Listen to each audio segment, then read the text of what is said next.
ላይ ፍቅራችን ስምሽን ሲጠሩ ጠላት አንቺን ያፍራል። የዳቢሎስ ክንፉ ቅስሙ ይሰበራል።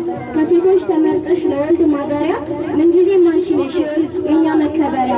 ብዙ መላእክቶች መስክረውልሻል። የአምላክ ማህደሩ አንቺ ነሽ ይሉሻል። ስለዚህ ካህናቶች ያመሰግኑሻል፣ እንደ መላእክቱ ይዘምሩልሻል።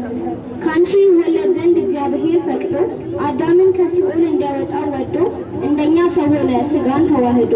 ከፍጥረታት በላይ ከሁሉ የከበርሽ ባንቺ ተወስኖ አምላክ ያደረብሽ ለሕያዋን ለጻድቃን እናታቸው ተባልሽ። ኢየሱስ ክርስቶስ እሱ ተዋህዶሽ ለአዳም ዘር በሙሉ መመኪያ ክብርሽ። ዛሬም እንድንኖር በተስፋ በሕይወት ቃል ኪዳን ተሰጣት ለአዳም ልጆች ሕይወት ያደራላታችን ኪዳነ ምሕረት። ስሟ የከበረ ከሁሉ በላይ ታቦተ ጽዮን ናት መንግሥተ ሰማይ የምታማልደን ከአምላክ አዶናይ። ምን ያጠራጥራል አማላጅነቷ ማረልኝ ስትለው ቆማ በጉልበቷ። ልጄ ወዳጅ ስለ እናትነቴ እማጸንሃለሁ ባጠባሁ ጡቴ የምትል እናት ናት ቸር አማላጃችን አይደለም ለስጋ እንኳን ለነፍሳችን። ከጽኑ መከራ የምታድነን ናት ከእንግዲህ ለክብሯ እንስገድላት። መናፍቃን ቢያንቋሽሻት እኛ አዳም ልጆች እናወድሳት። ኪዳነ ምሕረት የዓለም አማላጅ ናት ብለን ካለማፈር እንመስክርላት።